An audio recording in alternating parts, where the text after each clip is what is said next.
This morning, new developments in the case of the Palestinian activist and Columbia University grad detained by ICE. Mahmoud Khalil, who was a spokesperson for pro-Palestinian protests, remains in custody in Louisiana as the Trump administration moves to deport him despite his green card status.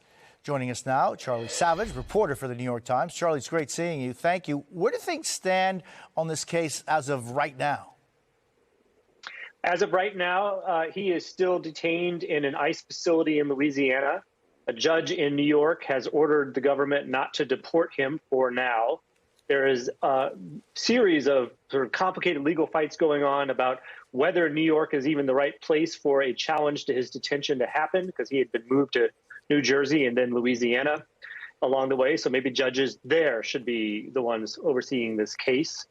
And there's fights over the power that the Trump administration is invoking to deem him deportable and whether it is constitutional. That hasn't been queued up yet, but is clearly along the way. It's a very obscure statute that, as far as I can tell, has only been used once.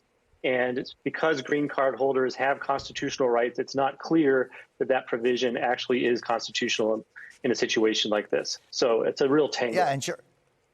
Yeah, the question many have is what are the rights of the American government vis-a-vis someone who has been accepted to come in with initially a visa and then a process of naturalization. But what are the rights of the government to have or not have someone come into the country?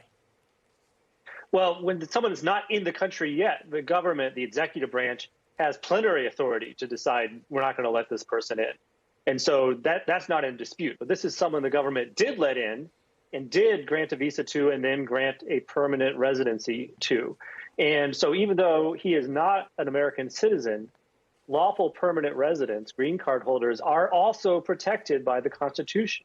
They have First Amendment free speech rights. They have Fifth Amendment due process rights.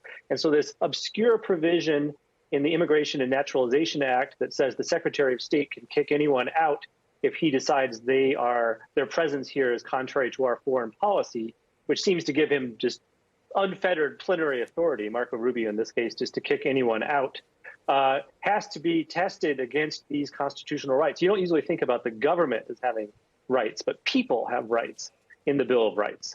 And so that provision, which has only been tested once and without any definitive result, is going to, at some point here, come under a really scorching Bill of Rights test. Charlie Savage, thank you very much. Appreciate it. Thank you.